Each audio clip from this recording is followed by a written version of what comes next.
Bawat hamong hinaharap ng buong tapang. Pakikipaglaban para sa katotohanang buong pusong pinaniniwalaan. Pag-ani sa bunga ng mga naging desisyon mo sa buhay. Mga bagay na sadyang humihingi ng pag-unawa ng karamihan. Mga kwentong puno ng emosyon. Kapupulutan ng aral at inspirasyon. Abangan mo at tutukan. Dito lang sa S-Files. Attention. Siyempre, pag ganyan, nakapaligid sa yung mga yan, kailangan matatag ka. Dalhin mo, pangatawanan mo, pagtibayin mo.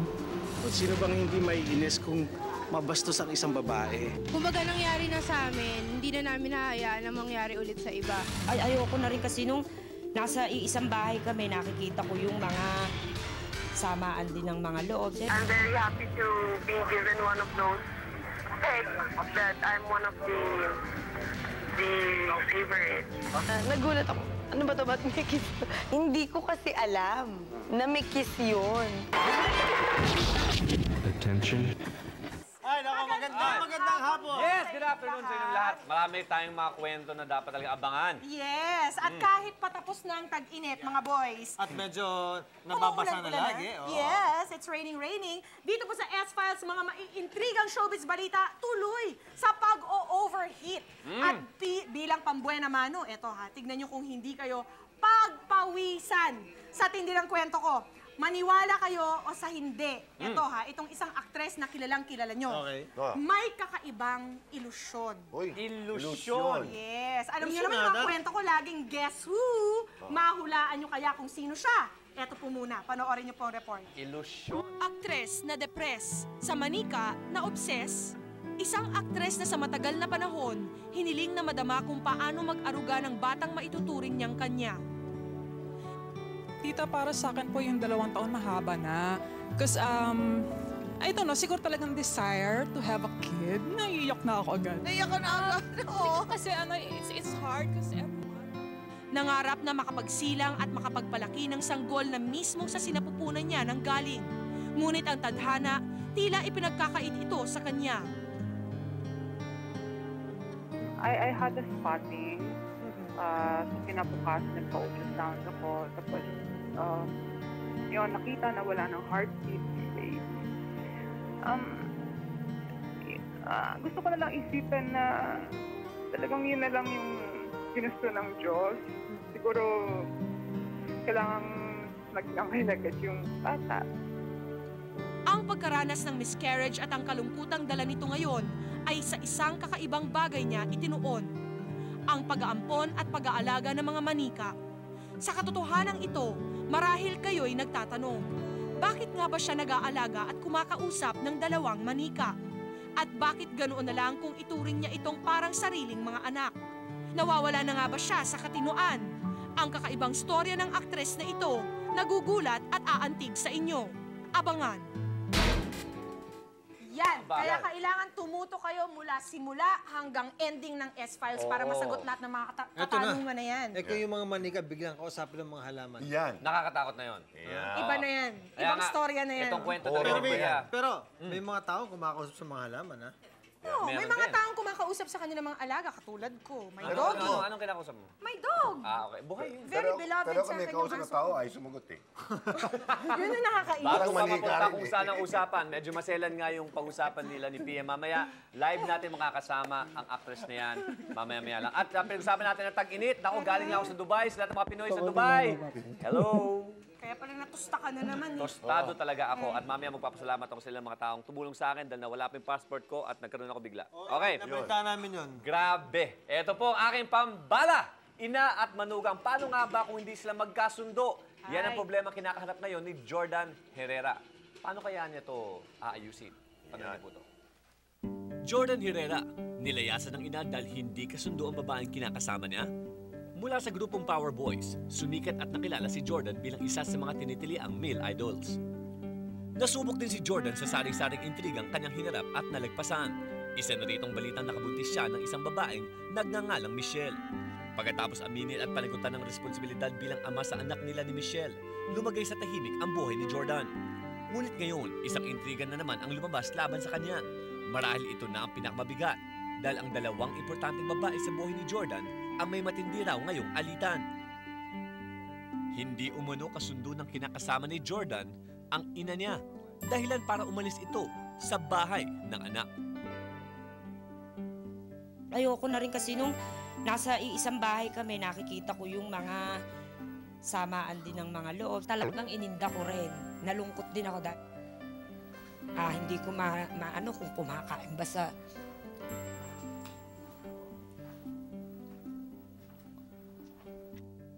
Dalawang babaeng nag-aagawan sa atensyon ni Jordan.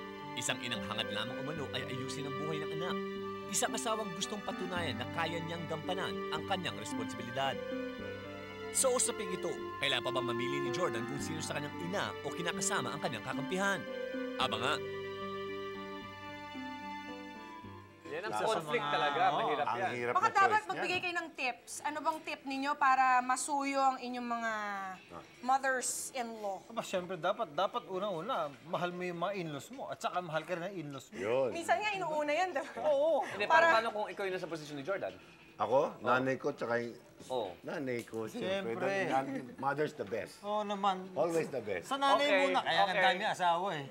Kaya nanay lang lahat.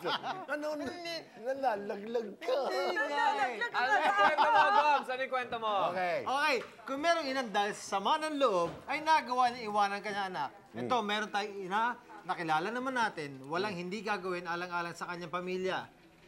Panoorin natin to. Butch Anson Roa, naharap sa isang matinding laban. Si Butch Anson Roa, isa sa mga premyadong aktres ng industriya. Itinuring na haligi ng telebisyon at pelikula. Nakilala rin siya sa malaking kontribusyon niya bilang Executive Director ng MOWEL Fund o Movie Workers Welfare Foundation. Hinahangaan ang katatagang ipinapakita niya sa pagpasa ng problema ng iba. Pero ang hindi alam ng karamihan, si Butch mismo may mga sariling pagsubok din at mabibigat na problemang pinagdadaanan. Taong 1997 nang ma-stroke si Pete Roa, ang asawa ni Butch. Noong 2001 naman, sumailalim siya sa isang hip surgery. Na-diagnose naman na may sakit sa bato ang pangalawang anak nila na si Joey na hanggang ngayon ay sumasailalim pa rin sa dialysis. Si Butch Anson Roa, larawan ng katapangan at katatagan. Pero sa likod nito ay ang mukha ng isang asawang nababahala at isang inang nag-aalala. Gaano nga ba kalaking sakripisyo ang kailangan niyang tawirin? Ngayong hapon, ang madamdaming kwento ng mga suliranin at pakikibakan ni Butch Anson Roa, ilalantad na. Abangan. Kita mo nga naman, tagos sa puso yan. Ang sakit naman pakinggan na, no? Oo. Pero mga problema na kailan naranasan yan. Pero kung may mga kwento kayo nakakaantig, siyempre meron din naman tayong istoryang pampakilig. Yun! Maiba naman. Talagang kilig to the Master of bone. kilig ka talaga eh. Tama na, kilala niyo ba yung si Sex Bomb Rochelle Pangilinan? Oo Siyempre naman. Eh, si Papa Alfred Vargas, kilala niyo? Kilala rin. Pakilala niyo naman ako. Merong May bagong inamin kotse sa si akin Alfred, yan, ha? Bago yan. May bago siyang kotse. May bago siyang kotse, nanalo siya. Meron sila inamin sa akin. May bago rin siyang Meron girlfriend. Panoorin nila ito para malaman niyo kung ano yun. Suspense. Alfred Vargas, gustong maging girlfriend si Rochelle Pangilinan? Aminado ang macho't gwapo na si Alfred Vargas na habang tumatagal, lalong tumitindi ang pagtingin niya sa sex bomb na si Rochelle Pangilinan. Always, admired her ever since. Kasi she's a very, wonderful person. Kasi tumatagal na yung taping, mas nakikilala namin isa't isa. Mas nakakapag-usap na kami. Minsan, kuwari, tatawanan kami. Ganon. Talagang kung tumawa kami, talagang tawa. Kasi tawa talaga. Feeling ko ganong klaseng kilig na, uy, we enjoy each other's company. Kahit abot langit na raw ang kilig, si Alfred nagpipigil pa rin. Na, nirespeto ko yung fact na, happy siya with her boyfriend. Pero kamakailan, si sex bomb Rochelle umamin na. Siya at ang jowa niyang isa ring professional dancer ay split na. Wala na kami. Miyak. Wala na kami. Ito. Pagkakataon na kaya ni Alfred para si Rochelle ay mapa sa kanya na? Aba si Alfred. Siyempre, kung umabot sa ganun, di ba? Masaya ako, sasaya ako, kasi sino ba namang hindi? Aba si Alfred, desidito na. Eh si Rochelle, handa na kayang umibig muli? Paglalambing ang Alfred Rochelle, swak kaya sa mga taong bayan, malalaman na. Attention.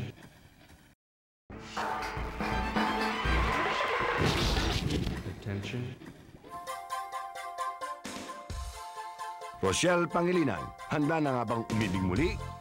Free as a bird ngayon ang sikat na miyembro ng sex bomb na si Rochelle Pangilinan. Kaya nga mga kalalakihan, sigurado pumipila na. At isa sa aminadong type ligawan si Rochelle ay ang lalaking matagal na rin ang nababalitang kalambingan daw niya, si Alfred Vargas. Aba, teka. Ang taong bayan tanungin natin. Sa tingin nila may pag-asa kaya si Alfred kay Rochelle? Bagay nga ba ang dalawa? Bagay po sila. Bakit sila bagay? Kasi kalibel ko si Rochelle. Nakikita ko kasi bagay kami ni Alfred. So sa tingin ko bagay rin sila ni Rochelle. Gwapo naman siya. Sexy naman si Rochelle. Sasayaw. Bakit? Magaling siya sumayaw ng sex bomb. Sex bomb. Anong sex bomb? Sex bomb. Nanay, kung bumata kayo ngayon ng mga 20 taon, tapos nanligaw si Alfred, sasagutin mo? Siyempre. Ano kaya mga regalo ang pwede mo bigay sa kanya? Mga chocolate. Yan. Yan, mga bulaklak. Yan. Bibigay mo, pati buhay mo ba kaya mo ibigay? Puso ko, kayang-kaya. Ay, napakaganda. Gwapo ba si Alfred? Sobra. Bagay, parang idol mo si Alfred, ah. Idol na idol ko yun. Lakas-lakas ng dating nun eh. Maraming salamat sa'yo bagamat tayo mong pakita sa camera. Salamat, pare ka. Sige. Thank you. Teka muna. Si Alfred yun eh. S-Files. Ayan. Oh. Thank you po. Thank you. Okay. Ano nga ba? Malaki ba o hindi? Malaki ba ang pag-asa ni Alfred kay Rochelle o hindi? Rochelle, ikaw na nga ang sumagot. Opo, hindi ko yun na ikakaila. Malaking malaki. Bakit? Ba't malaking malaki? Kasi nga, nasa kanya na lahat. Wala ka na nga hanapin pa sa kanyang iba. Ano ang meron si Alfred Vargas na pwedeng kiligin ang isang babae o pwedeng mahalin ng isang babae? Sa physical, nakakakilig sa kanya yung katawan niya. Isa na yun. Mukha niya. Ba? Lakas ng dating niya, yung personalidad niya. Yung sense of humor. Meron siya noon. Meron din siya noon. Meron siya noon. Matalino siya. Thoughtfulness. Opo. Sobra. Ano yung pinaka-memorable scene yung dalawa? Yung yung kissing scene namin. Dapat ako yun. So yung kissing scene yun? Kasi, ilang take yun? Isa lang. Kaso, hindi ko kasi alam na may kiss yun. Kaya gaganon-ganon yung mata ko na nagulat ako. Ano ba ito? Ba't may kiss? Yung pala nag-usap silang dalawa ni Telet. Pero kamusta yung halik niya? Malambot ang lips. Malambot. Sana nakita ko si Si Rochelle Pangilinan ba handa na muling magmahal? Magpahinga. Oo. Kailangan ko ng oras para sa sarili ko. Medyo naghiwalay na kayo ng dati kong minamahal. Magkaibigan pa rin ba kayo? Yun po ang i-work ko. So, ang ibig niya sabihin, hindi kayo nag-uusap? Wala pa po kaming pag-uusap. So, ang gusto ko talaga mangyari, maging magkaibigan kami. May posibilidad ba na sa mga ilang araw na nilipas, magbalikan ang dalawang nagmamahalan? Hindi ko masabi. Hindi ko rin Hindi mo alam. masabi ngayon dahil ba busy ka, dahil bawal, or dahil may Alfred Vargas? Hindi. Busy po ako. Dahil busy? Hindi ko mabigyan ng atensyon. Yung sarili ko. Yung sarili mo muna. Pero dahil sa sinabi mong mahal mo pa rin siya, ibig sabihin nandiyan pa rin siya sa puso mo. Hindi naman po kasi kaagad yun mawawala eh. Nasaan si Alfred Vargas ng parte ng puso mo? Medyo nakatatak dito pa lang. Malayo-layo pa sa Dito puso. pa lang, kaibigan pa lang. Nasa braso pa lang. Nasa braso pa lang. Alam namin, milyon-milyon na nakapila dyan para muling buhayin ang puso ni Rochelle Pangilinan. Thanks. Sana po.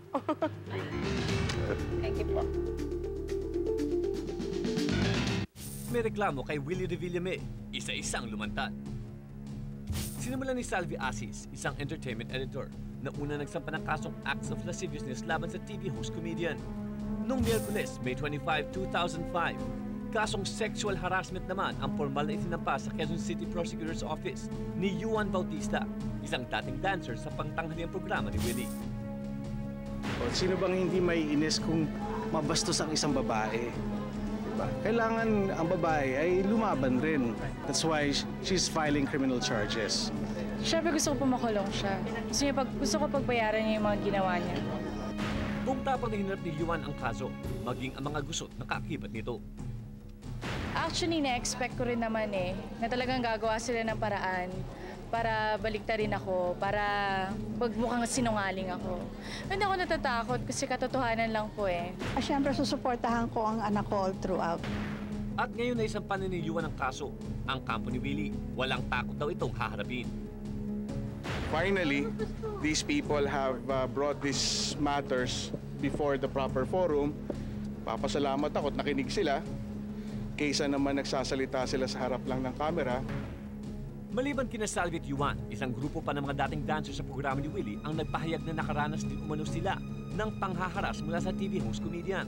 Kaya nagpaplano na rin silang magsampa ng kaso. Nag-offer sa amin si Attorney Bonifacio Alentahan. So, after this, magdedesisyon na kami kung dedemanda na rin namin siya. Gusto rin namin tulungan si Salve at si Juan kasi alam namin na totoo yung sinasabi nila. At sa pagharap nila kay Willie, si Attorney Alentahan rin ang napipisil nilang humawak ng kaso. Gusto na rin makipagkita sa akin sapagkat naniniwala sila na mayroon din karapatan yung ibang dancers na nakaranas ng ganun. Pilit ding nilalabanan ng grupo ang mga malisyosong intriga na ipinupukol sa kanila.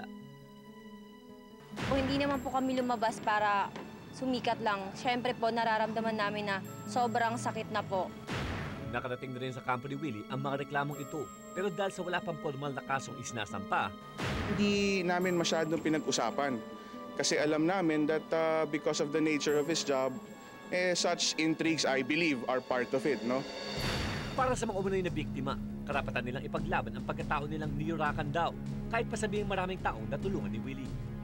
Hindi porket kilala siya, pwede niyang gawin yun. At saka, hindi naman sa porket na namimigay siya ng pera, mabait na siya. Sa kabila ng matinding sakit na nararamdaman, simple lang ang kanilang kahilingan. Respeto lang kasi hindi lang naman kami, may anak ka rin babae, malay mo, mangyari din sa anak mo yung ginagawa mo. Mga kaibigan, gusto niyo ba ma-heller? Eto na, kasama natin ang ba't ba tawag sa'yo, bad boy of the dance floor? Mark Heras, mga kaibigan. Hey po, good afternoon po. Bakit bad boy of the dance floor? Bad boy ka ba talaga? Bad boy? Balita ko, talagang bad boy ka raw eh. Hindi, pag sa dance floor lang. Hindi, kahit sa iba eh. Totoo ba? Bakit may ganyan ka, ha? Eto, may tanong ko lang. Okay na ba yung pinag-uusapan ni Jenny Lip tungkol sa gown na susutin niya sa debut niya? Oo po, yun nga po. Nagkaroon nga ng issue about na... Ano ba issue yun? Pinagtatalunan daw namin yung gown niya kasi ano nga... Actually, before po, yung nagsisimula pa lang kami, hindi ko patanggap na, ayun nga, medyo super conservative ako. Conservative ka ba? Before. Oo, before. ngayon hindi na. Tanggap ko na, Okay. tanggap ko na. Ayun po. Kaibigan, Mark Heras, bad boy on and off the dance floor. On lang? Di ba bad boy? On and off. Okay, Thank you sige. so much. Ngayon Ayan naman po. mga kaibigan, ibigay natin kay Kuya Paolo. Okay, muli babatiin ko yung mga taga-Dubai. Mula, I think, starting tomorrow, mapapanood niyo po kami. Si Mark. Yuko, Mark. Mapapanood niyo po kami. Live simulcast yan. Nako po, sa GMA Pinoy TV yan. At saka siyempre sa Consul General, maraming salamat sa iyong tulong sa Ambassador to Egypt. At saka sa kanyang attaché, thank you. Dahil sa inyo, nagkaroon ako ng bagong passport. Ana Cabrera, malakas daw ang laban sa Miss Universe pageant na kasalukuyan ginaganap ngayon sa Thailand. Siya nga bang ikatlong Pilipinang mag-uwi ng corona bilang Miss Universe? Panoorin po natin. Jonah Cabrera, isa sa kandidata sa Miss Universe pageant sa Thailand. Sa 88 kandidata mula sa iba't ibang panig ng mundo, ang kinatawan ng Pilipinas na si Diona, pinalad na manalo kaagad ng Thai Airways Royal Silk Award at napasama din bilang sa top 5 Best in National Costume awardees. It's an honor and I'm very happy to be given one of those pegs that I'm one of the favorites here in the Thai express. Yun lang. Dahil siguro dahil nakikita nila yung potential ko, I'm happy to receive the award. And it's also because of the designer Alfredo Barasa who created that costume. Inspired by the Filipiniana. Isa pang kinatuwa ni Jonah ay mainit na suporta ng mga Pinoy na naroon sa Thailand. Nagpapasalamat ako sa Filipino community natin dito kasi sobrang galang nila at napaka-supportive. May nakita rin ako mga Philippine flags habang nag-presentation show kami dito and nakapagpalakas ng loob ko yun. And now we're just rehearsing. Most days are occupied by rehearsal. Kasabay ng kanyang paghahanda sa Coronation Night na gaganapin sa Martes, May 31, isang mensahe para sa lahat ng nais iparating ni Jonah. Nagpapasalamat ako sa lahat ng susuporta sa akin at iba sa lahat ng Pilipino na nag-aabang. Masayang-masaya ako dahil nandito rin ako para sa inyo. Stress! Pinangalandakang ang manikang sina Popoy at Mimay ay sarili niyang mga anak. Ano sa loob ng car niya, kinuha niya. Tapos sabi niya, Nadine, pa-picture naman kasama yung dalawang anak ko. Kasama niya lalaki. Tita Rita, ikaw ba yan? Anak na daw niya, yung doll na yun. Kung pinapalitan din niya ng damit eh. Susunod! Attention.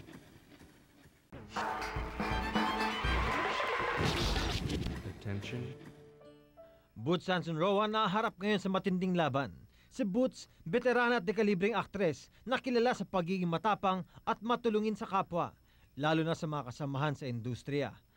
Patunay dito ay ang kanyang taus-pusong pagsisilbi bilang Executive Director ng Movie Workers Welfare Foundation o MOWEL Fund. We have 4,500 members na, bawat isa niyan, by turn, ay nangangailangan ng tulong. Nakapaligid sa mga yan, kailangan matatag ka. Kung ikaw yung unang titiklop, ay naku, walang mangyayari sa amin pare-pareho. Kilalang larawan ng katapangan si Boots. Anumang problema ay kanyang hinaharap at nalalagpasan. Subalit noong taong 1997, isang pagsubok ang nagdulot sa kanya sa pamilya niya ng matinding dagok. Taong 1997 na stroke ang asawa ni Boots na si Pete Roa. Lubos na naapektuhan ang kaliwang bahagi ng katawan nito hanggang naparalisa. Sumailalim ito sa operasyon. Hindi ito naging daan sa tuluyan niyang pagaling. Dulot nito, nagdesisyon ang pangalawang anak ni Boots na si Joey na umuwi mula sa Amerika para tumulong sa pag-aalaga ng ama. Pero isang problema pa pala ang sa kanila ay naghihintay. I was already diagnosed with the kidney disease 2 years ago. Yeah, 2 years ago. Kaya lang, it got into a point na kailangan mag-dialysis. And I was already candidate for transplant. Dalawa sa pinakamalapit sa puso ni Boots ang ngayon naharap sa matinding pagsubok. Pero sa halip na maglugmok sa problema, binubuhos ni Boots ang oras sa pag-aaruga sa kanila. Siyempre bago ko umalis sa bahay, asikasuhin muna si Pete. Si Pete nagte-therapy twice a week, nagre-reflexology twice a week. He takes about 17 to 18 tablets a day sa gamot niya. Oo. 9 in the morning and 8 sa gabi. Yun, si Joey naman, Monday, Wednesday, Friday, nagda-dialysis siya. That's about 3 times a week. So that's about 4 to 5 hours each time. Mga 5 kasi pa-prepare pa and everything. And kasama noon, may mga injections pa na regular injection. Plus, yung mga gamot niya, siguro si Joey, yung gamot, mga 15 a day. And he has to undergo lab tests regularly kasi tinitignan yung creatinine niya, yung kanyang blood urea, yung mga ganon, under observation. In the middle of that, nagte-test kami ng mga donors kasi naghahanap kami ngayon ng donor. Sa dami ng suliraning ito, hindi nasisiraan ng loob si Boots, nananatili siya matatag, isang kalidad na hinahanga ng gusto ng kanyang pamilya. Boots is a very strong person. Katulad nangyari sa akin na na-stroke ako. Kung hindi strong yan, baka nag-panic na yung na-stroke ako. Pag na-worry ako dahil sa masyado akong binibigyan ng atensyon, nagagalit siya sa akin. Sabi niya, I do this with love. Why are you complaining? Why are you kung nahihiya ka o nagko-complain ka? Just accept it. This is my kind of love. So, accept it, please. Kaya hindi kami makaangal. She's a mother that's everything. You know, I mean, what can I ask for another mother? She's despite her, you know, her career, despite her being a workaholic. I mean, she finds really, you know, time to be with us. You know, Mommy is very calm. She's very strong. Hindi siya yung panicky na tao. She's the type that who will do something about it right away. Imbis na yung magmumukmok o iiyak dyan sa tabi. But she'll do something right away. In my case, when this came about, yun, she went to the doctor with me, and yun, actually siya na nag-usap ng doktor. mas nag-aano sila mas nag-aano siya with the doctor kumpara sa akin. Kasi ako, yung tipo, my mind was already so, parang I was already, how do you say, frustrated or disappointed. I wasn't expecting this to happen to me. You know, sabi ko, ba't ngayon pa? Why did it happen? Sa lahat ng kanyang pinagdaanan, isang importanteng aral ang kanyang natutunan. Isang bagay na nais din niyang ipamahagi sa iba. But we all accept now, this is not the best situation to be in. I mean, things could be better. Pero yun nga, the greatest lesson is, hindi mo magagawa yan mag-isa. You need a stronger force. You need God. You need the Lord for all of this. Think in terms of what you still have. We don't question the will of God. There is a reason for all of this. No? Dalhin mo, pangatawanan mo, pagtibayin mo. We wish Tita Boots all the best, no? Alam mo, kahanga-hanga si Tita Boots yun, no? Nakita mo gano'ng katibay, katindi yung lakas ng loob niya. Alam mo, sa nakita kong kanyang mga panalita at saka pananaw sa buhay, iba ang karir sa professional bilang artista, iba ang karir bilang professional bilang ina at asawa. Doon ako nakita yung perpektong may bahay. Oh, more than that, Joey, kita mo talagang marami siyang problema sa bahay niya, marami siyang inaasikaso sa pamilya niya. And yet, sa movie industry, yung mga may problema natin mga kapatid sa industriya, talagang tinutulungan pa niya. At saka napakabait talaga ni Tita Boots, ano? Mabait talaga yan. Matalino pa yan. Magaling. Sayang lang yan kung nakapagsilbi sa bayan yan. Ako, senador na natin sana yan. Pero yan mo. Question. Ito ba talagang blind item ang sinasabi para sa mga bulag? Sabi ko lang, question lang naman. Hindi. Pena, basta sabihin mo nga sa akin tungkol sa blind item. Eto mga kaibigan, matinding blind item sa lahat ng sulok ng showbiz, kinalap ni Chon at si Kadora. Nako, mahuhulaan niyo ba kung sino itong mga iba blind item niya? Ang daming excited dyan. Diyan lang kayo. We will be waiting. Waiting for you! Jordan Herrera, nilayasan ng ina dahil hindi kasundo ang babaeng kinakasama niya? Ang pagmamahal ng ina, hindi mapapantayan. Handang suungin ng lahat para sa anak na pinalaki at inalagaan. Ngunit paano kapag ang anak ay pinili ng tumayo sa kanyang mga paa at magtaguyod ng sariling pamilya? Paano kung hindi pa handa ang ina na ipagkatiwala ang anak sa iba? Halos 1 taon na nang mabalitang nakabuntis si Jordan Herrera ng isang babaeng nagngangalang Michelle. Hindi siya tumalikod sa responsibilidad. Itinira niya si Michelle at ang anak nila sa bahay na naipundar niya. Kasama nila sa nasabing bahay ang ina at mga kapatid ni Jordan. Inakala ng lahat na maayos ang kanilang samahan. Hanggang sa pumutok ang balitang hindi pala magkasundo ang magbiyenan. At ang sinasabing dahilan daw, hindi marunong sa gawaing bahay si Michelle. Sa bahay, gusto ko malinis kasi. Gusto ko matuto siya ng maging isang ina ng tahanan. Pinagluluto ko pa rin sila. Kasi nga, hindi pa siya sanay nung gawaing bahay. Kaya nakasuporta pa rin ako bilang magulang nila. Ang ina at babae kinakasama, nag-aagawan din umano para sa atensyon ni Jordan. Siyempre, sa isang magulang, gusto mo palagi ka nakatabi sa anak mo. Dati nga, ako yung nasa tabi ni Jordan. Kada may mga taping, ako yung nakasubaybay, may dala ng mga gamit niya. Ngayon, wala na eh. Ang mga dahilang ito nga ba ang siyang nagtulak sa paglayas ng ina ni Jordan sa kanilang tirahan?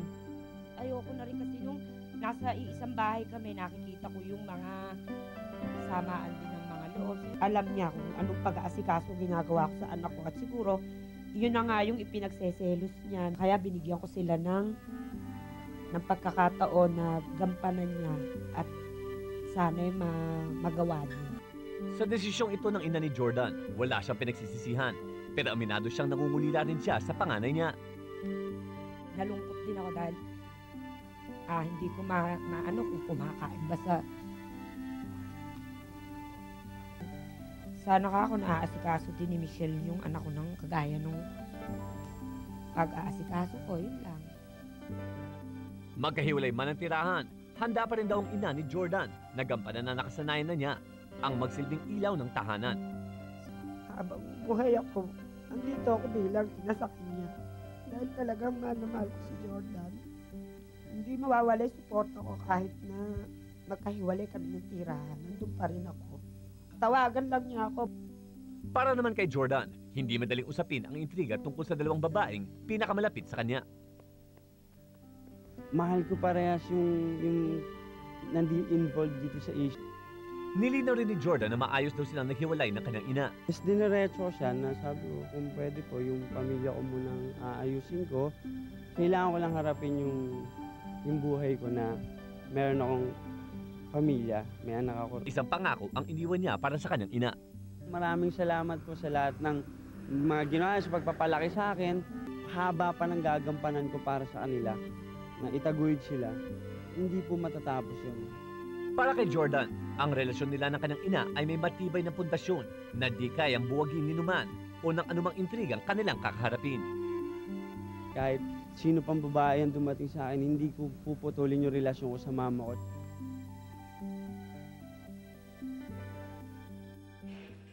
Minsan nga naman napakahirap mamili, nanay o asawa, ika nga, there can never be two queens in a single castle. Solution, make another castle. Iyan dala yun. Sa kauna-unahang pagkakataon, nagsiwalat ng kanyang saulubin tungkol sa sitwasyon ng kanyang ina sa Amerika, na si Nora Honor. Ano nga ba ang pakiramdam ng isang hinggil sa kanyang inang matinding pagsubok na pinagdaraanan? Panoorin po natin to. Ian De Leon, sa kauna-unahang pagkakataon, maglalabas ng kanyang saloobin tungkol sa problema ni Nora Honor sa Amerika. Naunang nagsalita si Lotlot, hinggil sa isyong kinasasangkutan ng ina. The last time I spoke to her was a month ago. Pero kahit na hindi ko siya nakakausap, si Nori Sayo, yung manager niya, nakakausap ko po. So nalalaman ko yung mga nangyayari kay Mommy. And as long as I know that my mom's alright, okay na ako.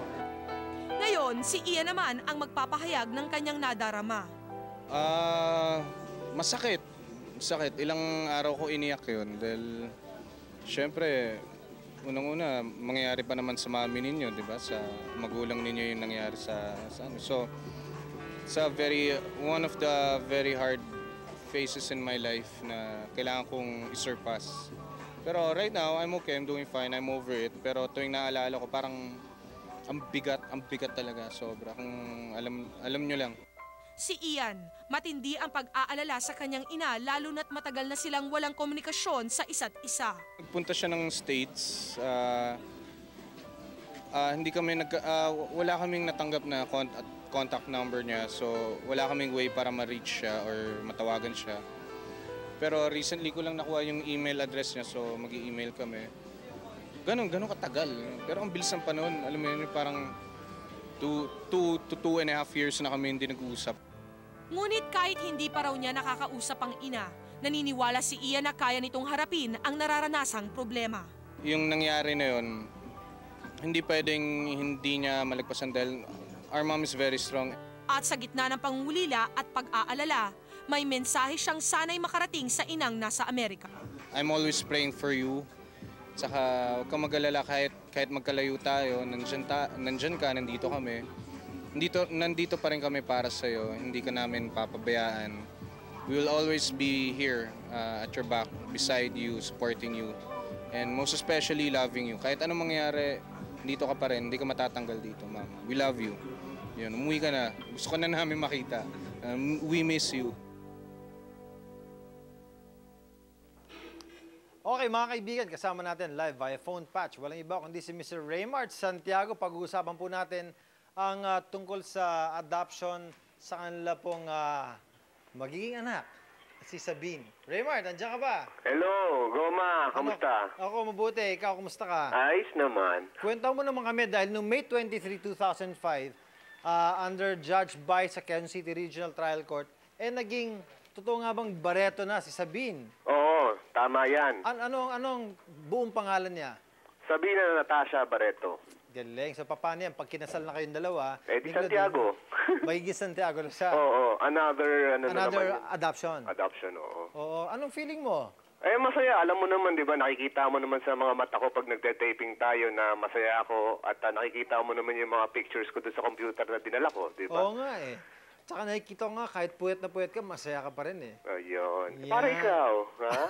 Nakikita naman sa itsura yan, di ba? Para ikaw, ang ganda ng skin mo ngayon. Yan! Vicky Bello! Raymart, maraming gusto makalam. Kumusta na? Ano na ba ang development sa wedding preparations na ni Claudine? Inaayos pa ngayon, pero may date kami na naisip na, January 5 of next year. January 5? Bakit kaya? Ha? Bakit January 5? Di ba may mga fireworks sa wedding para mura? May discount sa paputok.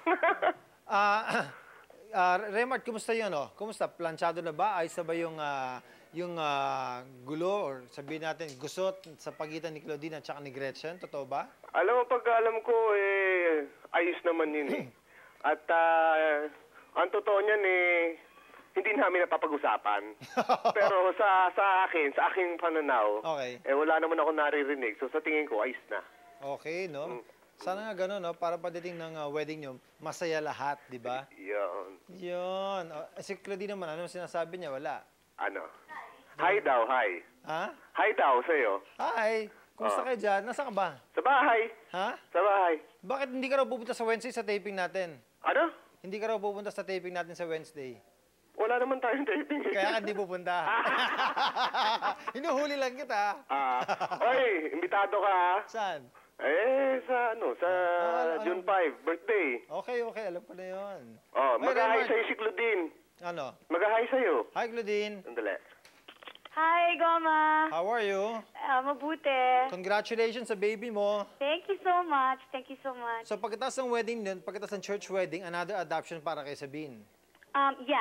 Yeah, may isa pang adoption para maging Santiago na siya. But I think we're praying na it won't be as hard as yung una kasi medyo natagalan. Oo, medyo matagal nga, no? Oo, so alright. yun.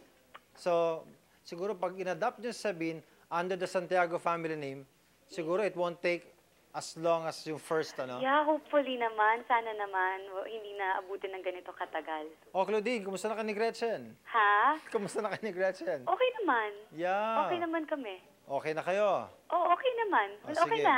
Basta kami dito sa S-Files at saka ako personally, we wish you the best. Thank you so much, At syempre, aabangan namin yung exciting na kasal ninyo ni Raymart. Oo. Diba? Okay, thank you so much, Goma. Wait, sige. ayos, Raymart. Okay, bye-bye. Ayun, pre. Ano, Raymart? Ayun. It's time to play poker. Okay, poker. Thank you so much, Raymart. Mabuhay ka. Okay, salamat, Goms. Mga kaibigan, si Raymart Santiago tungkol po sa adoption ng baby nila. Dahil pag kinasal sila, baby na nila si Sabine. So ngayon, Barreto, pagkatapos ng kasal, i-adopt siya bilang Santiago. Dahil sa sobrang depresyon, nasiraan na nga ba ng bait? Isang babaeng walang hinangad kundi ang maging isang ganap na ina. Pero dahil tila ipinagkait sa kanya ito ng tadhana, sa dalawang manika niya ibinaling ang kanyang pagmamahal at pagkalinga. Tila nawawala na raw sa katinuan dahil kung ituring ang dalawang manika ay parang buhay na mga batang itinuturing niyang mga anak. Si Rita Avila, isang babaeng tanging hiling ay maging isang ganap ng ina. Inang makakahawak, makakahalik at makapag-aalaga ng sanggol na mismong sa sinapupunan niya ng galing. I think since I'm an only child, I want to experience taking care of my own. Inang makakahawak, makakahalik at makakapag-alaga ng sanggol na mismong sa sinapupunan niya ng galing. Ngunit ang pagkakaroon ng anak ay naging mahirap para kay Rita at sa kanyang asawa. I also took yung fertility pills para nga po mapabilis na. Tapos minomonitor po kung merong malaking itlog. Pero talaga po atang hindi pa namin swerte. Disappointed ka na? Yes. Tapos sometimes at night when my husband is asleep, bababa ako para hindi niya ako marinig, hahagulgol ako mag-isa. But sometimes I ask the Lord na baka naman I might be asking too much. Matapos ang mahigit 2 taong paghihintay, si Rita ay nagdalang tao na. Pero tila sadyang mapagbiro ang tadhana dahil pagpasok ng buwan ng Abril, nalaglag ang batang dinadala niya. Gusto ko na lang isipin na talagang yun na lang yung ginusto ng Diyos. Siguro kailangang maging angel agad yung bata. Ang mapait na pangyayaring iyon at ang sakit at hirap na pinagdaanan nilang mag-asawa sa pagkawala ng anak na pinakahihintay nila ay tila raw isang bangungot na paulit-ulit na gumigimbal sa kanya. Gusto kong laging may kausap para nawawala sa isip ko yung nangyari kasi bago ako matulog, pagpikit ng mata ko, nare-recall ko lahat. Tapos pagising ko, hindi na ulit ako makatulog kasi andun pa din talaga yung lungkot. And I think I have to respect my feelings. At dahil sa matinding kalungkutan, tuluyan na di umanong nabaling ang atensyong ibinibigay ni Rita sa mga manikang paborito niya. Mga manikang pinangalanan niyang bilang si Popoy at si Mimay na binibihisan niya, kinakausap. Inaalaga ang para ring tunay na mga bata. Ngayon, ang tanong na marahil ay tumatakbo sa isipan niyo, sapat na kaya ang pag-aalaga ni Rita sa mga laruang ito upang mapunan ang nararamdaman niyang pagkukulang sa minimithi niyang pagiging isang ganap na ina? Anong saya nga ba ang naidudulot kay Rita ng pag-aalaga sa 2 manikang sa ngayon ay labis na raw na pamahal sa kanya? Senyales ba itong nawala na siya ng pag-asang mabibigyan pa siya ng anak? Ang kwento ni Rita, ang babaeng inaaksuhang dahil sa depresyon ay nawawala na raw sa kanyang katinuan. Maririnig na natin live dito lang sa S-Files. Mga kapuso, kasama na po natin ngayong hapon si Miss Rita Avila. Hi, Rita. Hi, good evening. Good evening po sa lahat ng nanonood. Huwag po kayong mag-alala. Napainom na po ako ng aking nurse na si Caroline ng pampakalma. Magpakalma, bakit? Hindi, joke lang ko naman eh. Kala ko naman, kinailangan mo talaga. Pero Rita, help us understand, no, kung gaano mo talaga kamahal tong 2 manika mong si Popoy at si Mimay. Paano mo sila inaalagaan? Pinapaliguan ko sila pag marumi na, tapos binibilang ko sila ng maraming damit. Ang lagi nilang sinasabi, no, itong 2 manika mo ay parang binigyan pansin mo bigla at inalagaan mo dahil sa iyong pagka-miscarriage just recently. But actually, it's a misconception. Can you explain that? Okay. Nabili ko yung mga manikang yan nung hindi pa ako buntis. Okay. Last year, namin sila binili ng aking asawa. Bibili kami ng regalo para sa isang pamangkin. And then when we saw the dolls, ang cute. So sabi ko, sige sila munang babies natin. Ano yung extent nung pagka-involve nung 2 manika sa iyong buhay? Kasi they're like family members talaga. Hindi naman issue to sa mga pamilya, sa pamilya ko at sa pamilya ng asawa ko. Anong reaction ng mga relatives mo about your love for these dolls? Sila rin kasi in Tanggap love naman nila? Oo, Okay. love rin nila yung mga manika. Tapos yung mga kamag-anak ko abroad, they send pa mga damit, mga bathing suits. You just recently celebrated their birthday? Yes, nag-1 year na sila nung April. So we celebrated it. Balloons kami, kompleto, may cake sila na Nemo. And kasi that time, kasi I was pregnant pa. So parang siguro yung joy namin na pregnant ako, tapos yung joy na they've been a part of us for a year, sinelebrate namin. Bakit Popoy at Mimay ang napili mong pangalan para sa kanila? Yung asawa ko ang nagpangalan kasi he wants mga Filipino names. So direct is also involved in this. Hindi naman niya kinaseselosan. Ay, yung hindi. 2 Love rin niya yung 2 yan. Love din niya. Involved din siya sa pag-alaga sa kanila. Di ba naisulat nga na dinala sa set, tapos nagpa-picture with actors, yung gano'n. Anong reaksyon ng mga, pagkapag pamilya, tanggap. Pero pag nilabas mo na sa home, tapos ibang tao nang nakakaharap mo, anong reaksyon nila doon? Yung iba, nawiweirdohan. Yung iba naman, ganun din, ako cute sa kanila, yung kinakadal nila, tapos nababanguhan sila kasi syempre, di cologne yung mga yan. I think, yung reaction ng bawat tao is, depende siguro if they have lost the heart in their, the child in their heart, sorry. Or, nandun, na-keep yung child in the heart. Halimbawa, alin sa mga quirks mo ang parang talagang kinababaliwan nila or parang hindi sila makapaniwala na you actually do that? I know that your doll sometimes texts people. Right? Tama ba yun? Yeah, or kasi kasi ang asawa ko'y director. Yes. Ako naman artista. Pareho kaming artist. So, pareho kaming imaginative. Pareho kaming creative. So, what we do, parang naka-create kami ng language nung dalawa. And pag nasa set siya, nagte-text ako, kunwari galing sa kanila. So, pag ako naman yung nasa taping, te-text din ako nung asawa ko, kunwari, from Popoy and Mima. And it provides so much joy. Yeah. Kahit alam mong lokohan lang namin, nakakatuwa, nakakatanggal ng pagod. I can relate to that kasi minsan yung dog ko nagte-text din sa akin pero actually galing sa boyfriend ko. Yes. It's just a little bit more parang amusing, di ba? Rather than just getting another text from your boyfriend, ito naman galing sa aso ko. Pero, Rita, I know na a lot of people tanggap nila yon. What were the reactions of Oyo and Nadine? Yeah, dinala ko sila sa set namin noon. Sabi ko, Oyo, pakuha naman ng picture yung mga anak ko.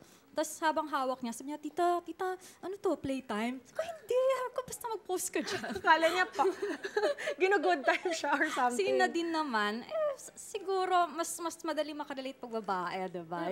Kasi cuddly yung dolls, and girls like dolls, so wala namang problema. It's one thing to love a living thing, right, Rita? Pero sa iyong, in your case, ganong kasakit if ever may mangyari man sa isa sa mga dolls mo? It's more of mental conditioning. Kasi nung gusto ko nang ma-pregi, I've read in a book na para makondisyon ang isip mo na mabuntis ka, kailangan may mga baby stuffs in the bedroom. So kasama na rin si Popoy and Mimay doon. Ano na yung pinakamasakit na nabasa mo about describing this behavior? Nabasa ko, nasulat ako na may sayad na nga daw ako, na nung nakunan ako ay bumili ako ng mga manika, tinuring ko parang tunay na mga anak. At first, I just laughed it off. I think, hindi rin sensitive. Kasi, nawalan ka na nga. Magbibintangan ka pa ng ano. Okay, Rita.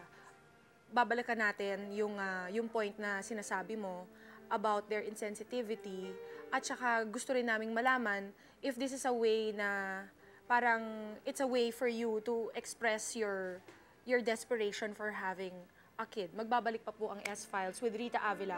Diyan lang po kayo. Attention. Attention. Okay, Rita. Before the break, tinanong kita kung ano yung reaksyon mo sa mga nagsasabing hindi na normal yung kind of loving and caring na ibinibigay mo sa iyong mga dolls. What's your reaction to that? Bigyan nyo na sa akin yun. I think it's not naman beyond normal what I'm doing. Sa mundong ito, di ba, parang kung ano yung makakapagpaligaya sa'yo, gawin mo na. Kasi magulo na yung mundo eh. So this is just a very, very simple joy that I have. So parang wag nang agawin, wag nang pag-isipan pa ng kung ano. Anong klaseng kaligayahan ang naibibigay sa'yo nitong dalawang dolls mo na hindi mapuna ng kahit anumang bagay or kahit sino man? These dolls talaga are a part of my life. I cannot deny that. At saka through them, nakikita ko na kung paano ako magiging ina pag nagkaroon ako ng totoong anak. Without these two dolls, ano sa tingin mo ang... Of course, I know eventually masisira at masisira sila. Kasi manika lang naman sila, di ba? But syempre for now, parang sana wag muna kasi I'm really enjoying them. And hopefully, magkaroon na ako talaga ng totoong baby. some people have written, Rita, na isa daw tong sign ng iyong desperasyon na magkaanak. Hindi naman. Nung binili ko sila, it's part of the mental conditioning nga. Tapos, kasi pag gusto mong magka-baby, I think you're gonna do everything. With these dolls, I know na I'm still sane. I'm capable of loving. Have you even considered, Rita, adoption? I'm not while ready you're waiting? for that. I'm not ready. In fact, nung nag-phone patch tayo noon, may mga tumawag sa akin, sinasabi na meron daw silang kilalang baby na pwedeng ipaampon. I'm not really ready kasi I think it's a big risk. I still want my own. Iba kasi yung kadugo, di ba? Yes. I don't know, maybe in the future, pag talagang hindi ako blinasan ng baby, baka isipin ko yon, i-consider ko siya. If these two dolls, Rita, could just understand you talaga, ano yung masasabi mo to both of them? I'm sure masasabi nila na naswerte sila kasi sobra silang minamahal. Ano masasabi mo, Rita, dun sa mga detractors mo, to people who say na this is not normal behavior? Baka sila yung may sayad. Well, showbiz is showbiz. Maraming opinions ang bawat tao. Yes. Kung ganun ang opinion mo, wala akong magagawa. Basta ako, I'll continue to be happy. I'll continue to be a loving person. But it's never been a problem to you? Hindi ka naman nababother when they write these things about you? Ako siguro konti lang, but some of my relatives, some of my friends, naiinis sila, nasasaktan sila. Rita, your message to your husband, si Direk. Wala, sa asawa ko, gusto ko lang magpasalamat sa'yo for ever supporting me, for being the source of my joy, and even in sadness, you're really there. And I know I'm very lucky kasi sabi nga nung mga friends ko, ang dali-daling gumawa ulit ng baby, pero hindi madaling makahanap ng mabuting asawa. True. And that's true. And do you feel, Rita, in your deepest feelings na you really can and will have a baby? I still wish to have one someday. Pero kung hindi na ako talaga beblesan, then I think mas ma-accept ko na siya ngayon. God has plans. God is very good. And how far will you go, Rita, para lang ma-achieve tong dream na ito? For now, Pia, honestly, I'm quite scared. Kasi parang wala palang guarantee. Now once you get pregnant, tuloy-tuloy na siya. I've learned that lesson. But siguro ang leksyon na natutunan ko is just to keep on praying. Lagi ka magtiwala na may plano talaga sa'yo ang Diyos. At kung ano man yun yung pinaka-best para sa'yo. When you make sense of yung miscarriage na nangyari lang sa buhay mo, Rita, ano yung sinasabi mo sa yung sarili para maintindihan kung bakit binigay ito ng Diyos sa iyo? Your miscarriage. Siguro, parang pinakita sa akin ng Diyos na, hey, kahit walang baby, you look around, mas swerte ka pa din sa marami. Masaya pa rin ang buhay mo. At saka huwag mong kakalimutan na binigyan kita ng mabuting asawa. Di ba? Kanya-kanyang swerte, kanya-kanyang problema, iba-ibang kulay, di ba? That's a very good, ang ganda-ganda ng perspective mo sa buhay, Rita. I'm sure that you're going to be a very big inspiration to a lot of people who have problems of their own. It may be different from yours, pero kahit kasing bigat, there's always a light at the end of the tunnel. Mga kaibigan, alam po nating lahat na just like Rita, kung meron kayong pag-ibig na nag-uumapaw, pagmamahal na kailangan i-express, kailangan talaga itong palabasin no matter who or no matter what you give this love to. Pero ang mahalaga ay mailabas mo ito katulad ni Rita Avila. Maraming salamat, Rita, for sharing your story. Thank you also for being a part of me from the pregnancy to the loss to now. And of course, Rita, of course, we wish you all the best in your desire to have a baby. Thank you so much. Thank you. Okay, eto na ang flowers mo before I forget and take it home. Thank you, Rita, for coming over, and we'll also help pray for you and your family. Maraming salamat. Mga kaibigan, thank you so much for staying with us, for watching us. Naging maganda po itong hapon at gabi ngayong linggo. Maraming salamat po.